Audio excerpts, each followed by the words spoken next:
저희는 이제 총회를 하는 총원탑이라는 서비스와 추진의 제준이 조합의 소통을 좀 진행하고 업무를 도와주는 원스톱 서비스를 제공하고 있는 회사입니다. 그래서 작년에 서울시와 함께 협업을 통해서 이제 시범 사업을 통해서 서울시의 많은 조합들한테 서비스를 제공하고 이제 조합장님들과 조합원들이 이제 100% 각각 98% 만족하는 서비스를 제공하고 있다.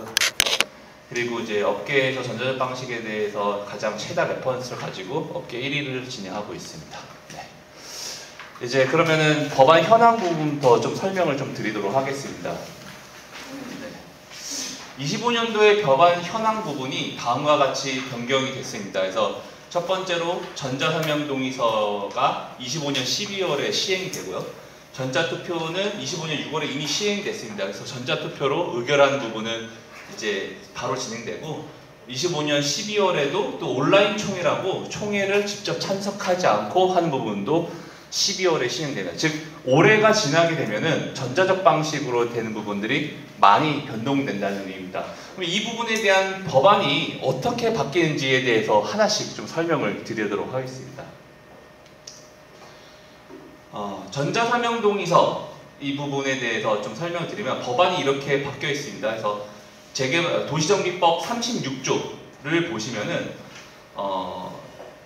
서면동의서 또는 전자서명동의서라고 이렇게 딱 지칭을 해버렸습니다. 아, 이제는 서면 말고 전자적 방식으로의 동의서도 받을 수 있구나. 그런데 조건이 붙어 있습니다. 전자문서 및 전자거래기본법, 그래서 이걸 전자문서법이라고 하는데 전자문서법 2조 1호에 따른 전자문서, 그리고 전자서명법 2조 2호에 따른 전자서명을 통한 동의서, 이렇게 하면서 갑자기 전자문서법과 전자서명법을 얘기하면서 그 기준에 해당하는 동의서를 해야만 가능하다. 그리고 이 경우에 서면 동의서는 지장을 날인하고 신분증을 해야 되는데 전자적 방식에 대해서는 그런 부분이 없다. 즉 무슨 말이냐, 이 본인 확인에 대한 것은 전자적 방식은 대통령으로 정한다 하고 끝났습니다. 결국 이 말이 무슨 말일까요?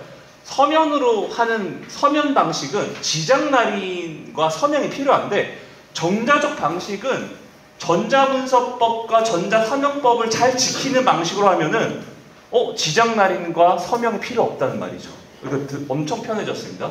그런데 여기서 오해를 하시는 게 어려운 게 뭐냐면 전자문서법과 전자서명법이 뭐길래 이 부분을 준수하라고 하냐, 이게 나오게 되거든요. 근데 저희는 도시정비법만 하기도 힘든데 전자문서법과 전자서명법도 하려니까 어렵지 않습니까? 그래서 제가 이 부분을 짧게 설명드리겠습니다. 전자문서법이 뭐냐면요, 전자적 방식의 작성, 변환, 송신, 수신, 이 부분을 저장된 것까지를 법령으로 준수한 겁니다. 그래서 전자문서법을 보시면은 4조의 전자문서의 요건, 5조는 전자문서의 보관, 6조는 전자문서의 송신, 수신한 거, 7조는 송신한 거, 송신 철회, 뭐 이런 부분들을 다 전자문서법으로 만들었습니다. 근데 이 부분에 대해서 전자서명이 필요한 경우는 전자서명법까지도 준수하라고 되어 있는 거죠. 근데 이 전자문서를 진행하는 데 있어서 이 모든 거를 다 얘기하려면은 복잡하지 않습니까? 왜냐면은 저희는 도정법만 하기도 힘든데 전자문서에 대한 것까지 알아야 되니까. 그래서 짧게 이것만 보시면 됩니다. 공인전자주소라는 게 통신과 수신을 통해서 식별된 주소를 말하는 거다. 공인전자문서센터는 이 전자문서의 보관을 위한 거다. 공인전자문서 중개자는 송신, 수신, 중개를 말하는 거다. 나는 도정법에 대해서만 하려고 하는데 이 전자문서로 하려고 하는 게 이것까지 알아야 돼? 라고 하니까 너무 어렵죠. 과연 이게 왜 필요한 거야? 여기서는 의미만 아시면 됩니다. 의미만. 기존에 저희가 우편 등기로 서명을 받지 않습니까? 서명을 받았습니다. 그런데 저희가 발신자와 수신자를 진행하는 데 있어서 우체국이라는 공인기관을 이용하죠. 그 우체국이라는 공인기관은 왜 이용하냐? 이 사람이 직접 수신자한테 가면 될 거를 우체국이라는 공인기관을 이용하면 어떻습니까? 우체국 기사님이 직접 들고 갑니다. 들고 가서 수신자를 확인하면서 신분증을 보여달라고 하죠. 그러면 어떻게 됩니까? 신분증을 보여달라는 순간 아, 홍길동 맞아요? 하면은 그때 이 문서를 줍니다. 그 말은 뭐냐? 공인기관이 우체국에 직접 수신자를 확인해서 우편을 준다라는 부분이 내가 직접 주는 것보다 공인기관 끼게 되면은 검증을 할 수가 있습니다. 검증. 즉 공인기관 검증. 그래서 이거를 저희는 우편 등기를라고 하죠. 그리고 내용증명이라는 걸 보시면은 우체국이 한 부를 가지고 있고 발신자와 소신자가 함께 가지고 있지 않습니까? 그래서 이 내용이 바뀌지 않는다는 것을 우체국에서 증명해 줍니다. 그래서 저희가 꼭 법적인 이슈가 있을 때는 문서를 보낼 때 우체국의 등기랑 내용 증명 보내지 않습니까? 그래서 과기부는 오랫동안 고민을 한 겁니다. 아, 이게 우체국 같은 서비스가 있어야 되는데 그래야지만 문서가 전달되는 과정에서 이 부분에 누군가가 검증을 해줄 수 있는데 이거를 어떻게 해야 될까 싶어서 1999년부터 고민한 겁니다. 그거에 대한 법령적인 부분과 시스템적인 부분, 공인기관을 계속 만들어 왔던 거죠. 그래서 전자문서라는 거를 만들면서 이 송신에 대한 것, 즉 우체국 기사님이 수신자한테 가서 신분증을 보여주세요. 본인이 맞는지. 이런 우편 등기의 효과를 내는 서비스를 이렇게 전자문서 유통이라고 해서 공기관을 줍니다. 그래서 신분증을 오고 가고 보고 할 수가 없으니까 공인전자 주소로 송신자와 수신자를 구별합니다. 즉 신분증을 대체하기 위해서 각각의 발신자와 수신자한테 공인전자서를 주고 본인 맞아요 확인되면 그때서야 문서를 주게끔 진행하는데 이거를 우체국 같은 공인기관이 줍니다. 또한 보관도 우체국이 보관하듯이 종이전자문서센터를 통해서 보관을 하게 되죠. 그러면 결국은 뭐냐? 이렇게 우체국 같은 문서를 오고 가고 하는 방식을 해야 도정법에서도 말하는 서면으로 하는 거가 되기 때문에 저희가 법원에나 소송 갈 때도 우체국의 증명서와 내용을 하듯이 전자서명 동의서라고 이번에 법이 바뀌었는데 이것도 공인기관을 써야지만 법적으로 인정을 해준다라는 겁니다. 그래서 알기 쉽게 설명드리면은 본인 인증을 해야 되고 우편등기 같은 공인전자문서 중개자를 해야 되고 보관도 공인전자문서센터를 쓰는 서비스를 진행해야 문제가 없습니다 라고 말합니다. 그래서 그거 관련된 이제 전자문서법이 공인기관에 대한 우체국 같은 기관들을 얘기하는 거고 자격 요건이나 이제 전자문서법의 구체적인 요건을 행했다는 부분 그리고 이렇게 증명서가 나온다라는 부분에 대한 언급을 합니다. 그래서 그리고 전자서명법에서도 서명자의 신원과 인증서라는 것들이 이렇게 나오게 됩니다. 그래서 결국 전자서명 동의서를 하게 되면 이렇게 최종적으로 증명서가 되기 때문에 전자문서법과 전자서명법을 모두 지킵니다. 자, 그럼 결론. 우리는 뭐만 알면 되냐? 이런 복잡한 거에 대한 부분을 너무 힘들게 해서 이제 이러는데 전자서명 동의서, 전자투표, 온라인 총회 이런 걸 하려면은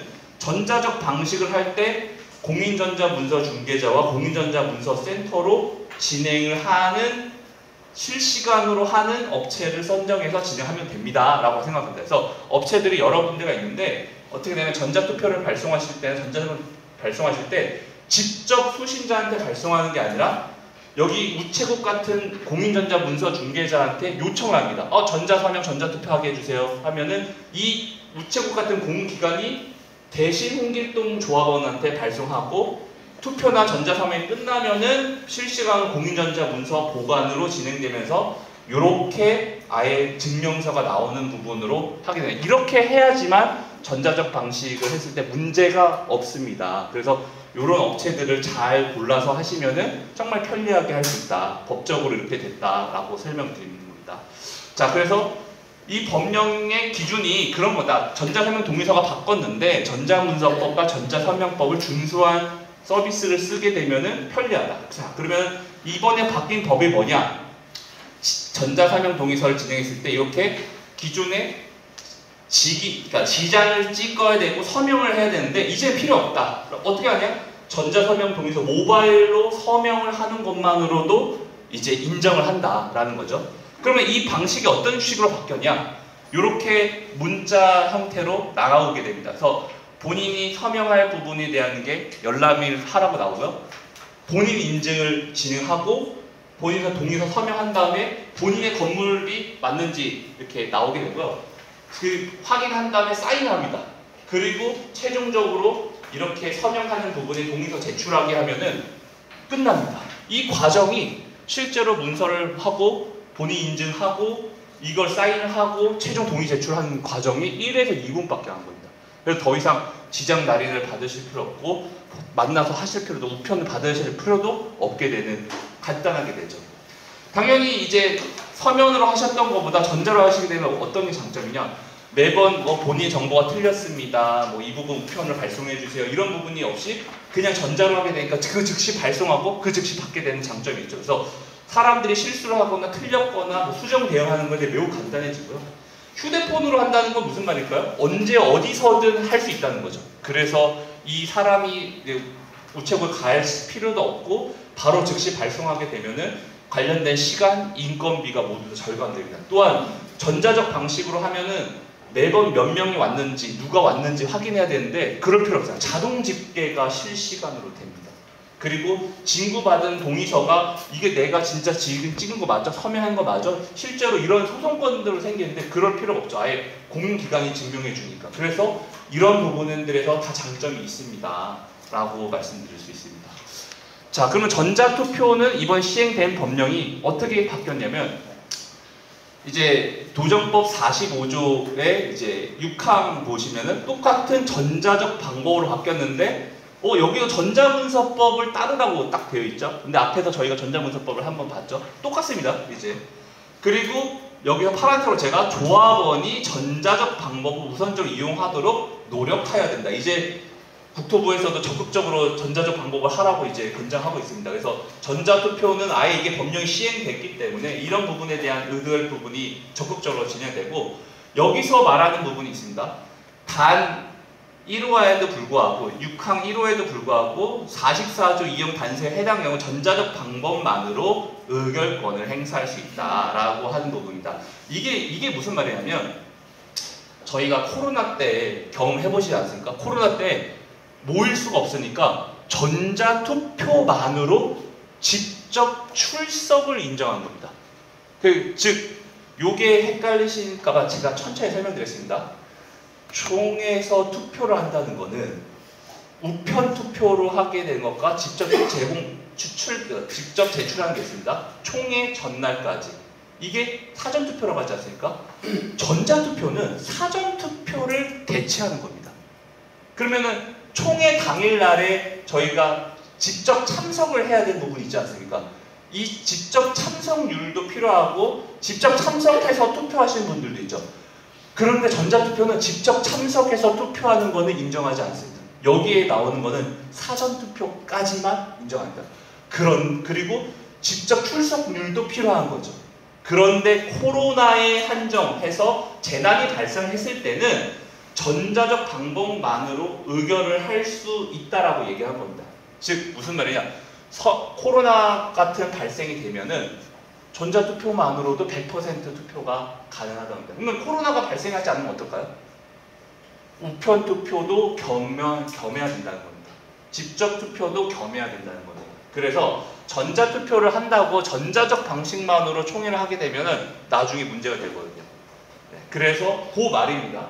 그리고 이 온라인 총회에 대한 부분은 여기서 또 추가로 또 설명을 드리겠습니다. 뒤에도 나오겠지만 또 간단하게 말씀드리면은 44조 2조 1항이라고 하니까 이 44조 2항 1항이 이겁니다. 44조에 따르면은 총회와 병행을 해서 정보통신망에 따른 이용한 총회를 개최 조합원이 참석할 수 있게 된다. 즉 무슨 말이냐? 이게 온라인 총회 뒤에 설명할 건데 내가 직접 출석을 하려면 무조건 총회에 왔어야 되는데 이 부분도 앞으로 온라인으로 할 수 있다는 겁니다. 즉 오프라인 총회랑 온라인 총회를 병행해서 열 수 있다는 법령이 이제 12월인데 그런데 파란색으로 적혀졌죠?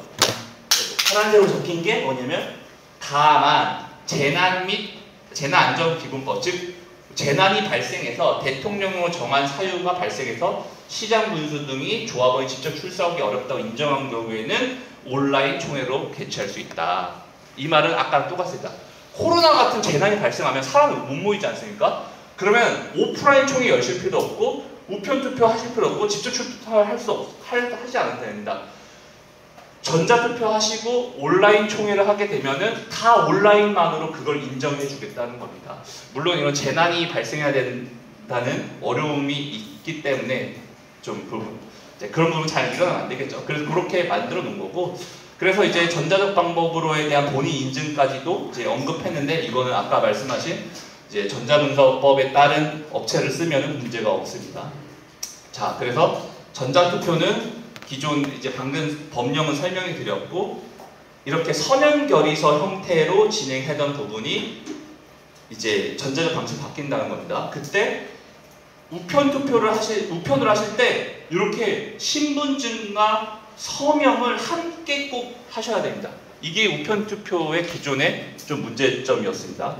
그래서 서면 의결서가 사실 좀 아쉬운 점이 이런 부분이었는데, 요거는 여기 써있네. 이게 이렇게 가려졌어야 돼. 죄송합니다. 네, 강남의 작년에 1월에 나온 판결문인데, 이제 우편으로 하면 의결서를 받은데 신분증과 서명을 같이 포함하지 않을 경우는 의결권으로 포함시키지 않는다라고 아예 법원에서 판결이 나온 거예요. 그런데 실제로 총회 해보시면은 아시다시피 우편으로 오는데 본인 신분증을 복사본을 넣는 조합원이 몇 명이나 되겠습니까? 그리고 또 깜빡하고 서명 안 하신 분도 계시지 않습니까? 이런 사람들이 다 무효표라는 거죠. 네, 그게 사실 법적으로 가게 되면은 문제가 발생할 수 있다는 건데, 이게 뭐 여기는 너무 큰 곳이니까 법원에 가가지고 무효표가 나서 조합장 선거가 무효가 돼버렸어요. 네. 그리고 또 위변조에 취약하죠. 그리고 휴먼 에러가 되게 많이 일어납니다. 그래서 뭐 이런 것들 많이 보셔서 서면 의결에서 위조됐다. 관련된 총회 건수가 최근 5년 동안 10만 건이 넘습니다. 이거 무효다 아니다 막 하면서. 그러니까 사실은 소송들이 되게 많이 있고 있죠. 사실 이런 부분들이 서면 의결서에 되게 좀 아쉬운 점이었는데, 전자적 방법으로 하면은 문제가 없습니다. 아예 이런 부분이 포함 필요 없습니다. 전자투표 쓰면은 이렇게 문자가 발송되고 본인 인증한 다음에 전자투표 참여하고 그 다음에 이제 서명만 하면은 1, 2분 만에 끝나는데 신분증 포함할 필요도 없죠. 거기에 이제 이게 위변조가 된다는 그런 것도 없기 때문에 정말 깔끔하게 진행하실 수 있습니다. 그래서 무효표가 절대 나올 수가 없다. 당연히 빠르게 누가 편리하게 하니까 정족수가 빠르게 확보되고 쉽고, 그래서 보통 전자투표를 하시는 조합들은 그 전에 우편 투표를 하실 때는 2, 3주 이상 이제 투표 기간을 사전 투표 기간을 주셨는데, 전자투표랑 함께 병행해서 8일에서 12일까지로 줄어듭니다. 그래서 짧은 경우는 8일, 9일 만에 사전 투표 기간 하신 것도 되게 많아졌습니다. 예전에 우편을 보내고 받고 하는 시간이 있다 보니까 최소 2, 3주를 주셨는데 이제 점점 빨라지는 거죠. 그리고 비용도 절감이 되고, 총회 비용도 절감이 되고, 공기관이 검증하니까 이 부분도 이제 더 이상 걱정이 하실 필요 없고, 제일 좋은 건 업무가 자동화되는 거죠. 사람들이 매번 했어야 되고 뭐 하고 하는 이슈들도 없어지니까 매우 편해진다는 겁니다. 자, 이 세 번째는 이제 온라인 총회에 대한 부분 하겠습니다. 네. 여기까지 되게 잘 따라오기 힘드셨을 텐데 많은 분들이 이제 따라와주셔서 감사합니다. 온라인 총회는 되게 생소하실 겁니다. 이 부분은 잠깐 좀 길게 설명하겠습니다. 이제 조합에서 총회를 하실 때 온라인도 함께 총회를 병행해서 하실 수 있다는 겁니다. 그래서 이렇게 돼서 조합원이 직접 참석으로 인정받는 거고, 여기서도 보셨지만 정족수를 산정할 때 직접 출석한 것으로 본다는 겁니다. 그래서 현장에 오신 분과 온라인으로 총회를 참석하신 분을 합쳐서 출석으로 인정을 받는 제도입니다. 그런데 오프라인을 무조건 열어야 됩니다. 오프라인 무조건 열어야 되고, 이때 직접 출석으로 인정을 하려면은 이렇게 온라인 총회 참석한 조합원은 본인 여부를 확인해야 되고요. 그리고 온라인 총회 참석한 조합원의 접속 기록 등이 보관되어 실제 참석 여부를 확인 관리할 수 있어야 되고, 그 밖에 원활한 의견을 청취하고 제시할 수 있게끔 만들어져 있어야 돼요. 그래서 온라인 총회 서비스를 선택하실 때는 꼭 이러한 조건들을 다 가지고 있어야 되죠. 그래서 전자문서법, 전자사명법 이런 여기 앞에 있는 세 가지를 모두 다 함께 포함한 서비스를 고르시면은 온라인 총회를 통해서 편하게 진행하실 수가 있습니다. 그래서 이제 온라인 총회가 뭐냐? 과거에는 이렇게 직접 현장에 오셨죠? 그런데 앞으로는 저렇게 모바일로도 참석하실 수가 있어서 이제 시간 구애를 받지 않습니다. 그래서 언제 어디서든 이제 참석을 하고 출석을 가능하시고, 그렇게 되면 어떻겠습니까? 정족수가 직접 참석률이 올라가게 됩니다.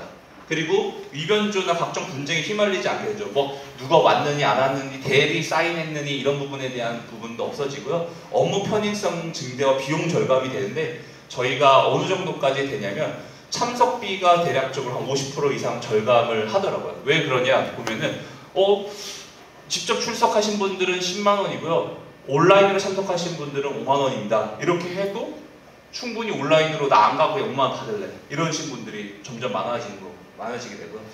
그리고 대관을 크게 하실 필요가 없지 않습니까? 대관료 자체가 줄어든다. 대관료가 줄어드는 건 뭘까요? 거기에 운영하게 되는 경호 인력, OS 인력, 모든 비용이 다 줄게 되거든요. 그래서 전체 총회 비용이 줄어드는 효과가 발생합니다. 그래서 이 부분에 대한 서비스는 실제로 어떻게 돌아가느냐 보시면은, 조합원들한테 똑같이 문자가 발송이 되고 본인 인증이 됩니다. 그렇게 되면 이렇게 총회가 실시간 현장이 나오게 되고, 이렇게 직접 출석이 완료되었어요 라고 이렇게 확인 버튼 누르면 보는 내내 출석으로 인정을 하고 있습니다. 그래서 의견 청취는 어떻게 되냐? 아까 법적으로 의견 청취를 할 수 있어야 된다고 하지 않습니까? 그래서 이렇게 총회가 나가는 동안 발언 요청을 하게 되면요, 발언 요청에 대해서 진행이 되고, 사회자가 발언 요청에 대해서 확인을 받게 되면은 이 발언을 진행하시게 되면 실시간으로 그게 이제 오프라인 현장과 모바일로 보시는 총회 현장 사람들 모두 다 발언을 들으실 수가 있게 되십니다. 또한 이거는 옵션으로 선택할 수 있게끔 저희가 제공하는 건데, 내가 발언하기 너무 부끄러워, 그냥 1대1로 물어보고 싶어 라고 하면은 이렇게 질문들을 텍스트 형태로 질문들도 받을 수 있게끔 저희가 시스템이 되어 있어서, 이런 분들은 전체 공개는 아니고 질문을 하게끔 합니다. 저희가 가끔 유튜브로 보시면은 내가 질문하는 게 다 뜨지 않습니까? 채팅처럼. 그건 되게 불편하거든요. 근데 여기서 저희는 그래서 1대1 형태로 질문하기를 형태를 했고, 요거는 오로지 사회자만 볼 수 있게끔 해놓고, 전체로 많이 볼 수 있겠다 하면 채팅방도 또 설정을 해놨습니다. 그래서 이렇게 이게 지금 사회자가 보는 화면 부분들인데, 누가 몇 명이 왔고, 거기에서 지금 안건별로 지금 어느 상황인지를 보고 있고, 채팅창을 많이 열게 되면은 전체 채팅창이 사람들이 이제 유튜브에서 모두 지금 보게 되고요. 누가 발언 요청하는지도 나와서 발언에 대한 승인과 거절들도 할 수 있게끔 하면서, 발언하기도 진행했을 때 문제없이 되고, 이 발언하기가 된다고 무조건 받아들이는 게 아니구나, 여기 사회자가 그걸 선택해서 할 수도 있구나, 그리고 질문하기 같은 것도 텍스트로 하면서 이제 그 부분에 뭐가 문제점이 있는지 총회하면서 실시간으로 볼 수 있게 된 겁니다. 네. 그리고 이제 총회에 참석을 진행하신 현황들이 이렇게 집계가 자동으로 됩니다. 그래서 지금 온라인으로 몇 명 했고 현장으로 몇 명 하셨는지, 그리고 각 조합원들이 누군 출석했고 누군 미출석했는지, 방송에 언제 왔는지도 이렇게 보실 수가 있으니까, 지금 성원 보고를 해야 되는데 몇 명이 온 거야? 그동안 사람이 막 다 샜지 않습니까? 그럴 필요 없어요. 딱 버튼 키면은 바로 지금 성원이 몇 명 됐습니다, 알 수가 있죠. 그래서 이런 부분들도 되게 편리하고 되고요. 아까 기록들도 이렇게 보관이 됩니다. 공기간에 이렇게 누가 언제 참석을 했고 종료하고 하는지가 개개인별로 다 남기 때문에 나중에 CCBB가 전혀 걸리지 않고, 이 부분에 대한 거는 공인기관이 보관을 하고 있으니까 전혀 문제가 없습니다. 네, 그러면은 이제 법령이 이제 바뀌어서 이렇게 된다라고는 아셨는데, 그러면 실제 재준이 추진이나 조합에서는 어떤 식으로 업무들이 바뀌어나를 실제로 경험을 하실 수 있게끔 좀 저희가 설명드리겠습니다. 그래서 이게 기존에 저희 고객님들이 어떤 식으로 지금 업무를 진행하는지 그런 부분들을 좀 해서 아 이렇게 바뀌는구나 이런 식으로 일을 할 수 있구나 라고 생각하시는 부분으로 이제 왔습니다. 그래서 두 번째 섹션은 준비와 추진위에서 업무들이 어떤 식으로 바뀌었냐라고 전자적 방식에 대해서 좀 설명을 드리겠습니다. 그래서 아까 이 법령이 이제 바뀌었고 사실 저희는 그러면 이걸 어떻게 알게 되냐라고 하면은 이제 국토부에서 법을 변경하기 전에 이게 정말 실효성이 있는지를 테스트를 해야 되지 않습니까? 그래서 저희가 업계 최초로 이런 테스트를 할 수 있게끔 샌드박스라는 제도를 통해서 국토부랑 과기부의 승인을 받아서 지금 서비스를 2년 동안 하고 있습니다. 2년 벌써 6개월 됐네요. 그래서 이거에 대한 결과물을 계속적으로 국토부 과기부에 보고를 했고 그런 부분의 실효성이 나오다 보니까 이제 법안이 시행이 돼서 저희는 지금도 계속 서비스를 하고 있습니다. 자, 재준위와 이제 추진위에서는 사실은 여러 업무들을 이제 어려워하십니다. 그래서 뭐 당연히 명부 수작업이나 토지 등의 소통의 어려움, 그리고 동의서 진구에 대한 어려움들 이런 부분들을 가지고 계시는데요. 이 부분을 해결하려고 저희가 서비스를 제공을 하고 있습니다. 그래서 전자적 방식으로 어떻게 바뀌었냐라고 좀 설명을 좀 드리겠습니다. 재준위와 추진위에서는 가장 어려운 게 사실 처음부터 닥치는 부분은 토지 등 소유자 명부 제작에 어려워하시고 이거를 또 수기로 관리하시는 부분에 어려움을 좀 가지고 계실 겁니다. 그래서 이 부분을 사실 이제는 사람이 관리할 필요도 없고 제작도 하실 필요 없습니다. 지금은 전자적 방식이기 때문에 토지 건물에 대한 내역 정보 제공이 이렇게 자동으로 스크래핑 하게끔 되어 있습니다. 그래서 인터넷 등기소나 세움터 같은 데 보면 정보가 있는데 이런 부분들을 다 다운을 받는 것부터 거기에 있는 정보들이 모두 다 자동화로 이렇게 온라인으로 넣어집니다. 그래서 신청만 하게 되면 되는데 이거 사람이 일일이 예전에 하셔야 되지 않습니까? 그럴 필요가 없습니다. 그리고 공동 소유자가 누군지 대표자가 누군지 지정도 할 수 있고요. 다필치를 누가 몇 개를 가지고 있는데 다 알 수 있죠. 그래서 예전에 이런 거 하려면 한 사람이 일주일 한 달 정도 걸리던 작업들이 모두 다 사라지고 있습니다. 네. 두 번째는 이렇게 정보를 획득했다 하더라도 사실 전화번호부나 실제 살고 있는 장소를 알기가 어렵지 않습니까? 그래서 이런 정보를 얻으려고 막 사람들이 돌아다니면서 집집마다 두들기고 전화번호 알려주세요, 우편물 뿌리고 그러셨는데 이런 부분들도 굉장히 수고스러움이 덜어집니다. 저희가 토지 소유자 정보들이 이제 모바일로 이렇게 신청을 하게끔 되어 있거든요. 그러면은 나는 이 전화번호부가 아닌데 나 여기 살고 있지 않는데 라고 하면서 그들이 스스로 정보를 수정하게 됩니다. 토지 소유자들. 그래서 목동 14단지 같은 경우는 열흘 만에 470명이 본인이 이 정보가 아니라고 먼저 나서서 진행하십니다. 그리고 소유권이 변경되면 등기부등본이 바뀌지 않습니까? 등기부등본이 변경되면 한 달 이내 저희는 이렇게 정보가 바뀌었습니다. 이 사람이 이제 아니고 다른 사람입니다. 이렇게 알림을 줍니다. 그러면 가만히 있어서 전자로 서비스하게 되면 토지 소유자들이 나서서 내 전화번호 이거고요. 내 살고 있는 주소 이거다. 등록도 하시고 그렇게 등록하지 않으셔도 등기부등본만 바뀌어 있으면은 저희가 자동으로 알려주게 되죠. 그래서 이 토지 소유자의 정확한 정보 확인이 조금 더 손쉽게 수집이 가능하다라고 생각하시면 됩니다. 그리고 소통이 좀 어려우실 겁니다, 사실. 그래서 기존의 토지 소유자들과 뭐 카카오 오픈 채팅방, 뭐 네이버 밴드, 카페 방식으로 움직이실 텐데요. 근데 사실 여기에서 단점들이 있죠. 네이버 밴드, 카페는 여기 실제로 토지 소유자가 맞아? 이런 부분에 대한 거가 있고 정보의 게시판 부분들도 이제 이 재준위 추진위에 맞게끔 구성된 게 아니라 사실 일반적인 커뮤니티를 하기 위해 만들어진다 보니까 한계가 있고요. 오픈 채팅방 계속 올라오지 않습니까? 관리가 어려울 겁니다. 그래서 저희가 이런 네이버 카페 밴드 방식 형태로 이렇게 만들어지고서 제공을 하게 됩니다. 그래서 이제는 앱과 PC 버전의 서비스를 통하면서 소통을 하실 수 있죠. 그래서 목동 14단지가 저희가 좀 크다 보니까 예시를 드는데 기존의 목동 14단지 재준위에서는 한 달, 두 달 동안 오픈 채팅방을 가입을 시켰는데 600명밖에 안 모인 겁니다. 그런데 이렇게 네이버 검색을 딱 통하게끔 해서 목동 14단지 홈페이지 하면 이렇게 나오게끔 저희가 유도를 하고 이렇게 가입을 하세요라고 독려를 하니까 2주 만에 2,000명이 가입하셨습니다. 되게 놀라죠. 그렇게 되면 이 확보된 사람들이 이제 글을 쓰게 되거나 자기 정보가 틀렸다고 얘기하거나 이 공지를 하는 부분에 대해서 알 수가 있게 되죠. 그리고 기존에 뭐 저희 이런 부분들이 네이버 밴드나 카페에 불편한 게 뭔지 이 메인에 대한 것과 메뉴에 대한 것들 이런 것들이 사실 좀 불편하지 않습니까? 그리고 그룹별로 스스로 확인하는 부분이 어려운데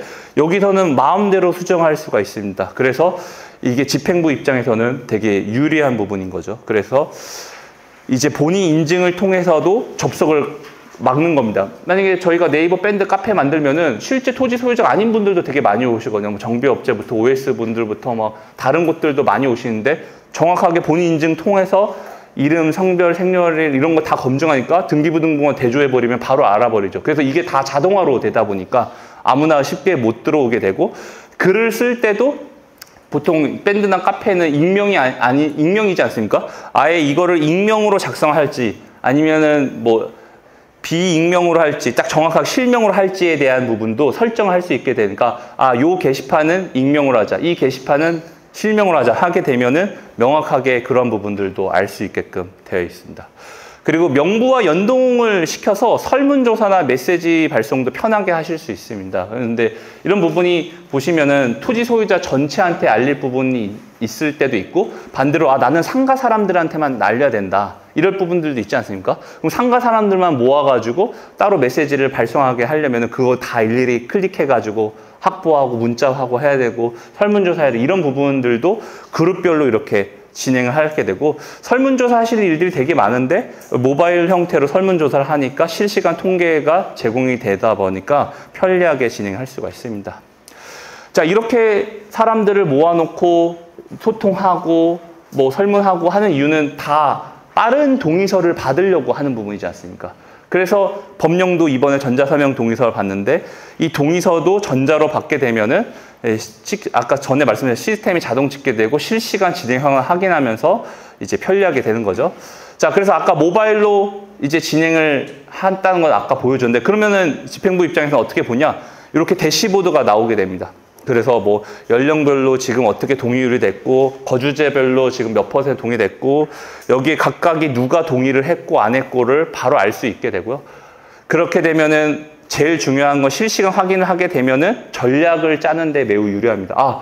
지금 우리가 누구를 타겟으로 몇 명의 OS를 뿌려야 되냐 아니면은 왜 이 사람들 이 한 301동은 왜 안 되냐 103동은 잘 되는데 뭐 이런 식으로 확인을 하면서 어떻게 진행하는지를 알 수 있고요. 당연히 뭐 전자로 하게 되면 10분 만에 이제 진구가 가능하다는 것은 뭐 당연하고 비용도 사람이 안 하니까 90% 이상 저렴해지죠. 거기에 저희가 이제 보통 이제 이렇게 방문을 하시는 OS 분들을 고용하실 때도 있으실 겁니다. 그런데 OS 요원들은 이제 집계나 이런 것들을 서면으로 제출을 하시거든요, 많이. 그런데 이런 분들도 이제 전자로 나서서 101호 홍길동님은 지금 이런 성향입니다. 이분은 실제 동의서를 줬습니다. 사진 찍으면 바로 이게 이 진구에 대한 부분이 나오고 이 사람의 협조 성향이나 특이사항까지도 앉아서 확인하실 수 있습니다. 그래서 전자적 방식과 오프라인 방식을 동시에 확인하시고 이 성향과 분석을 하실 수가 있어요. 그래서 이런 부분들로 인해서 동의서를 빠르게 진구할 수 있도록 저희가 제공을 해드리고 있습니다.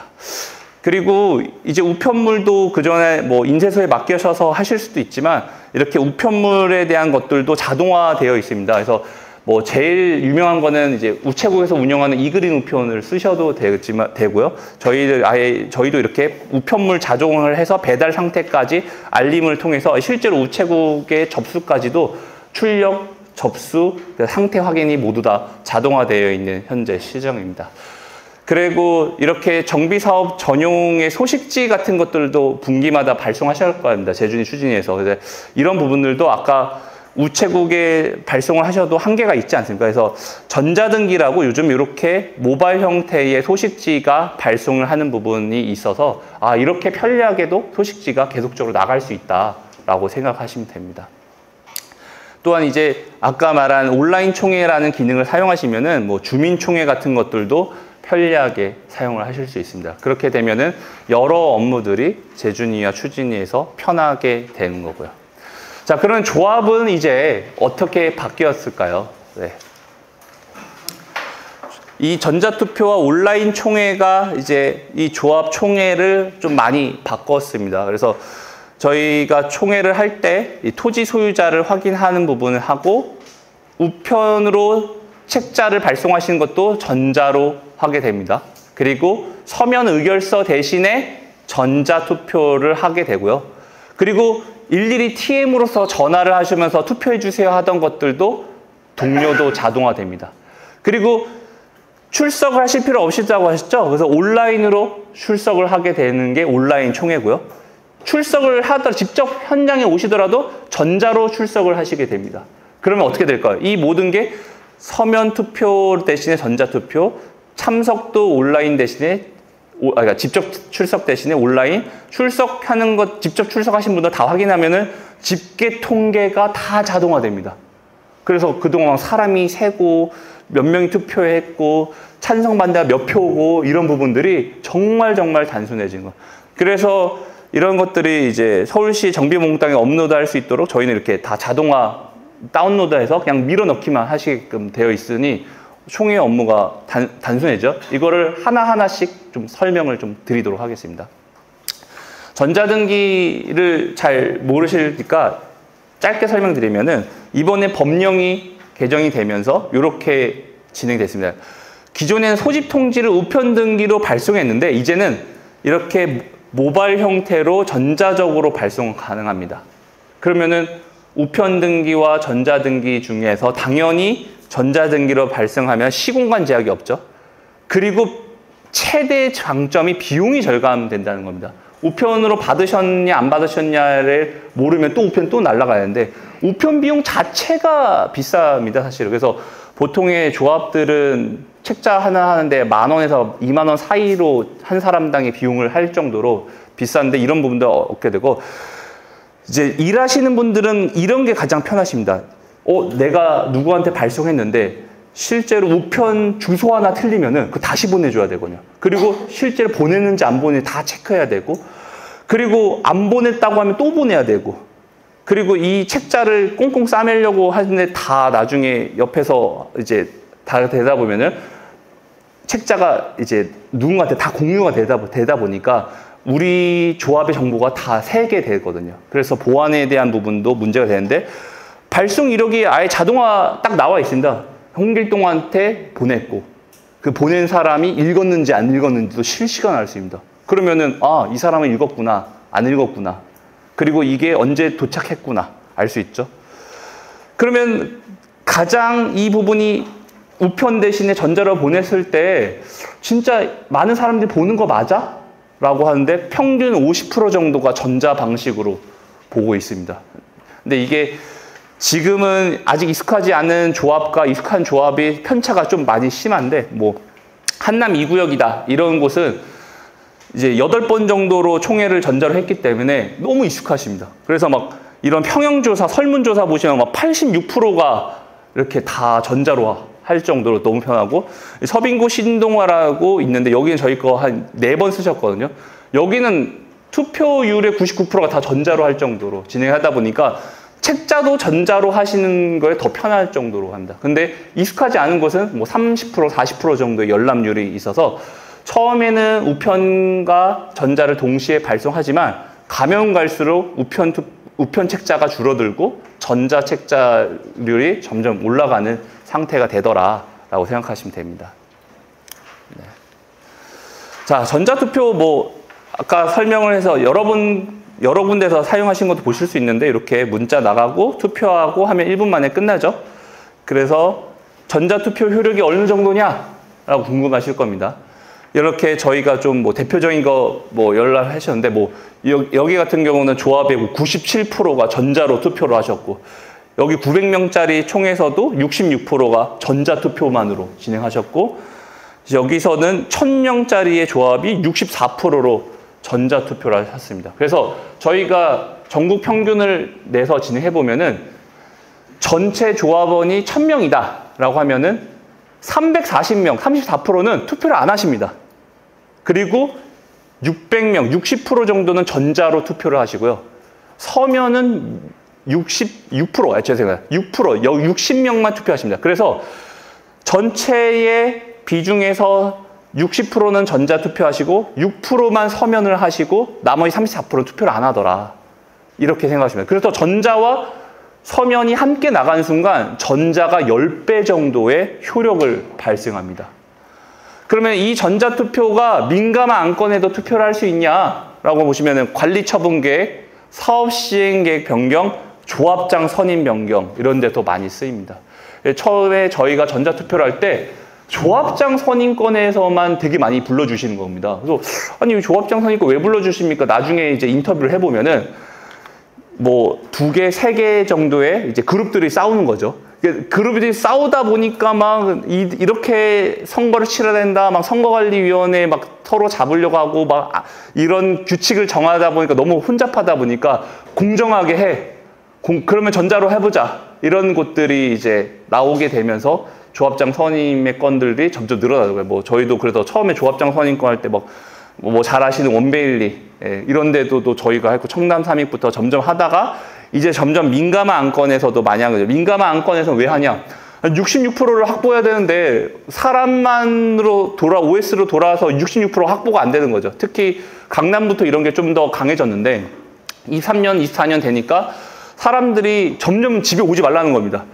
이제 OS 요원들이 가서 동의서를 받아야 되는데 오지 마. 그러니까 받으러 가야 되는데 오지 말라고 하니까 그럼 우편으로 날리면은 또 묵묵부답. 그러니까 전자로 이제 진행하게 되는 게 점점 많아지다 보니 66% 같은 67% 확보를 하는 것도 점점 이 전자투표로 하게 되고 잠실 진주 같은 큰 이제 2,000명 넘는 단지들도 전자투표로 사업시행계획 변경을 한다든지 이렇게 점점 바뀌고 있습니다.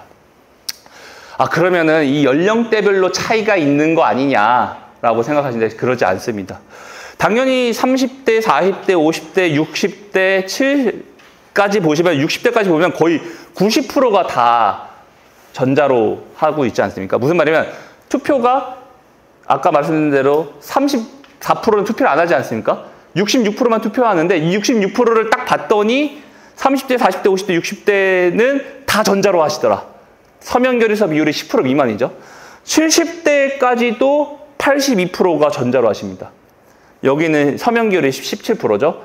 80대, 90대가 돼서야 뚝 떨어집니다. 그런데 서면보다 더 높습니다. 서면은 더 높습니다. 왜 그러냐? 저희가 이거를 봤거든요.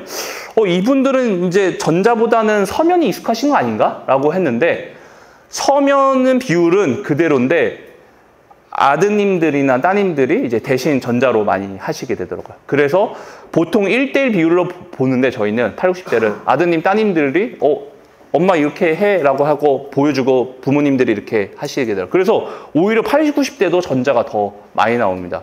그래서 이분들은 어차피 투표를 안 하려고 했었는데 전자적 방식 때문에 더 많은 투표율이 되는 거죠.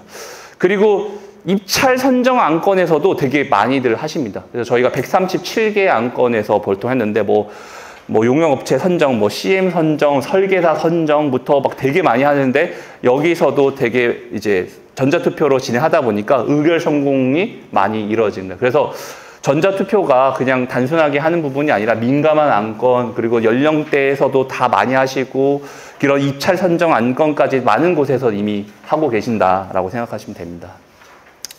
자, 전자 출석 이제 설명을 드리면은 과거에는 이렇게 오셔서 총회를 하게 되면 자 101동 이쪽 오세요, 102동 이쪽 오세요 막 이렇게 하시거든요.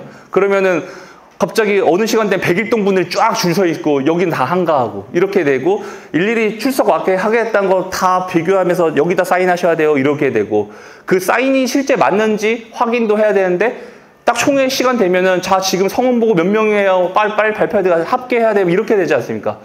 그 시간이 계속 오래 걸리는 거죠. 그런데 전자로 하게 되면은 아무데나 줄 서시고 사인하게 되면은 자동으로 이 출석에 대한 성원에 대한 보고가 확인이 됩니다.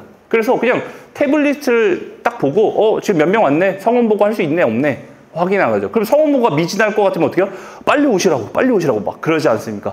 그런 것들도 사람이 할 필요 없이 딱 보고 바로 진행하죠. 그래서 총회 시간이 대폭 단축이 됐습니다. 그래서 최대 1시간 반까지 줄어든데도 저희가 봤고 편의성이 증가하고 당연히 비용이 절감이 되죠. 왜냐면 옛날에 막 여기 책상을 한 20, 30개씩 나열해야 되는데 그럴 필요 없이 5개, 10개만 놔도 되고 휴먼 에러 자체가 없어지다 보니까 편리하게 되는 부분입니다. 그래서 전자 출석 방식으로 요즘 많이 하시고요.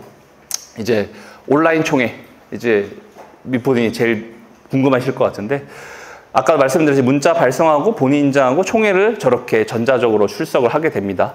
그래서 저희가 이미 국내에서 유일하게 5번 정도 온라인 총회를 진행해서 했습니다. 그래서 여기에 있는 뭐 강북, 강남 뭐 이렇게 진행을 해서 뭐 재개발, 재건축 나눠가지고 다 시도해봤습니다. 그래서 이제 서울시랑 할 때도 강북 쪽에 재개발, 강남 쪽에 재건축, 재개발 막 이런 식으로 다 나눠가지고 시도를 해본 결과를 좀 설명을 드립니다. 여기 서초구 신동아라는 재건축인데 1000명이 이제 1062명이 조합원인데 정족수 20%를 확보를 했었어야 됩니다. 그런데 현장 총회는 115명밖에 안 하는데 온라인 총회로 316명을 했습니다. 이때 조합장님이랑 얘기한 게 우리는 현장 총회로 많이 오니까 이거 온라인 총회 했을 때 거마비 안 줘도 됩니다. 이러시더라고요. 그럼 거마비 없이 가시죠. 했는데 거마비를 빵원으로 했는데 현장 총회가 많이 안 오고 온라인 총회로 다 바뀌었습니다. 여기에서 별다른 교육도 없으셨거든요. 그게 무슨 말이냐? 사람들은 그동안 총회를 오고 싶어 했는데 거마비를 주어서 오는 게 아니라 진짜 그냥 보고 싶었던 겁니다. 그냥 총회를 와서 어떤 내용을 하고 있나. 근데 그동안 약속이 바쁘니까 못 왔는데 온라인 총회 하네? 나 온라인 총회 하래. 그래서 40%가 오셨는데 30%가 이제 온라인 총회를 할 정도로 하니까 조합장이 깜짝 놀라셨어요.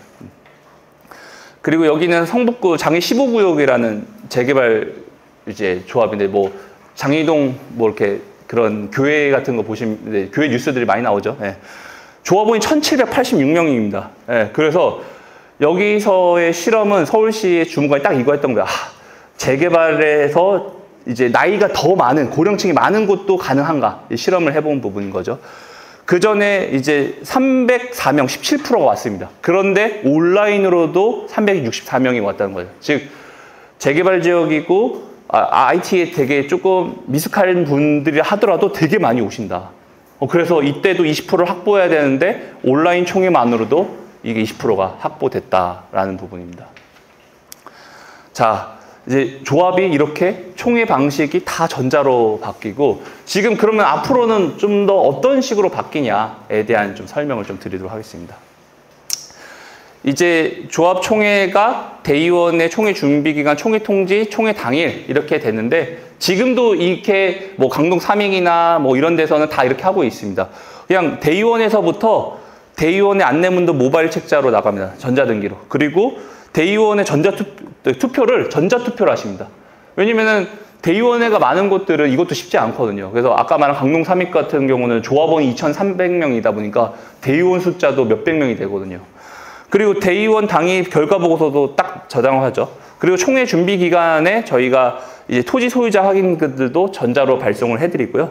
총회 책자 같은 부분들도 책자 PDF를 저희한테 이렇게 주시면은 전자투표를 테스트까지를 딱 완료해드립니다. 그래서 조합에서는 총회 2주 전에 테스트가 완료가 되면은 12일 전에 이제 모바일 책자가 나갑니다. 그래서 우편 책자가 함께 나가면서 모바일 책자는 11일 날 딱 나가죠. 그리고 12일 날 책자가 나가는 순간부터 전자투표가 같이 진행됩니다. 그래서 전자투표 진행되고 매일매일 일 단위로 투표를 안 하신 분들한테 동료를 하게 됩니다. 그래서 자동으로 나가게 된 거예요. 사람이 하는 게 아니라 자동으로 나갑니다. 그래서 투표하세요, 투표하세요, 투표하세요 계속 나가니까 귀찮아서도 보시고 투표를 하시죠.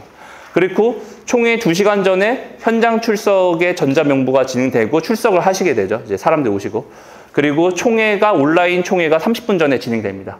그래서 천장 투표와 함께 온라인 총회 투표가 되고 집계 통계가 자동화되는 이런 프로세스대로 이렇게 업무들이 진행됩니다.